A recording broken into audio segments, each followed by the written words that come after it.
There was only one fictional, before Thursday night, anyway, dream scenario where the hardened football cynic in all of us could have been roused by the idea of a running back trade before the deadline. In our wildest imagination, if a team could manage to pry Christian McCaffrey from the Panthers' fire sale and place him into the capable arms of the best designed and most potentially dangerous running game on planet Earth, the 49ers would allow our jaws to hit the floor. Most of the football world awoke Friday. Those who didn't make it to the end of Thursday night football, at least, to learn that was no longer a dream. And most NFL teams not in Santa Clara might have called it a nightmare.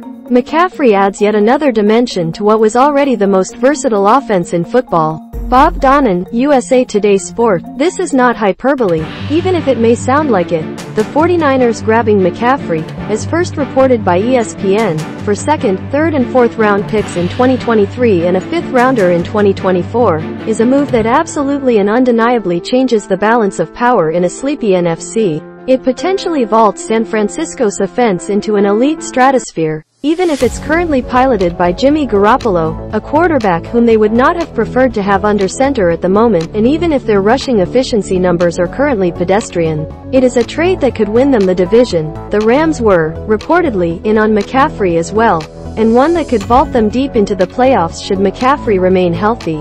Despite the incredibly steep price for a 26-year-old running back who has played 16 games since the start of 2020, it was a move that uniquely fits the 49ers' personality and could help them overcome their limitations elsewhere. While we have been teased by the Kyle Shanahan regime before, was anyone else convinced Trey Lance would have already changed the way we view football by now? The move to grab McCaffrey is a doubling down on what the 49ers already have the capability of doing better than any team in the NFL. Ask around the league, and there were points in previous seasons when the 49ers' rendition of the outside zone running game was so fine-tuned that most of the offensive linemen were placed in positions of power before the snap and could throw advantageous, downhill blocks at nearly every position. They were, and still are, better equipped to win at the snap than any offensive line in the NFL. This is a unit that has already shown itself capable of making stars out of Raheem Mostert, Matt Brieda, Jeff Wilson Jr. and Elijah Mitchell. To put it another way, if a standard run game had the intricacies of a typical wristwatch, San Francisco's has the inner workings of a Richard Mille.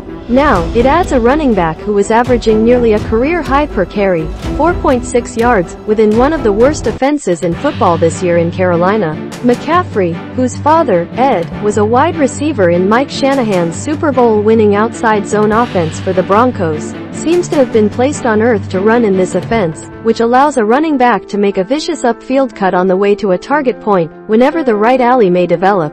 From a practical standpoint, the 49ers have created most of their success over the past few years by dictating the personnel a defense needs to have on the field, and then running plays that directly attack its soft spots. As we've written before, and as former Shanahan quarterback Robert Griffin III wisely pointed out after the trade on Thursday, they have Kyle Juszczyk, a fullback, in theory, who forces defenses into their base formation. They have George Kittle, a tight end, in theory, who can abuse the extra linebacker on the field needed for base defenses with his expert route running ability. Or, he can dominate in the run game as an elite-level blocker if defenses keep an extra defensive back on the field. Last year, Shanahan added Deebo Samuel into his magician's trunk. The all-pro wide receiver carried the ball 59 times at more than 6 yards per clip, but also saw 121 targets in the passing game, amassing more than 1,400 receiving yards.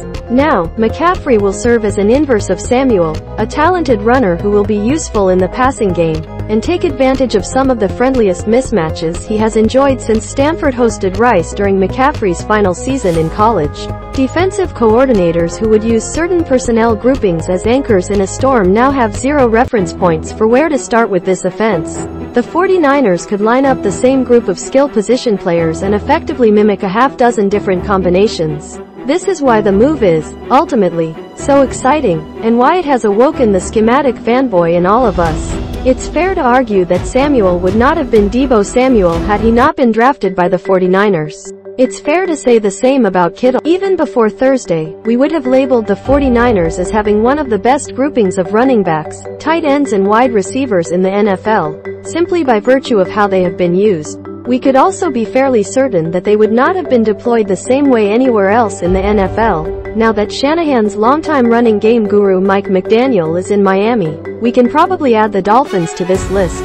Imagine now saying that about McCaffrey, a player who, over his first 3 years in the NFL, logged almost 40 combined rushing and receiving touchdowns. It may not be dreaming big.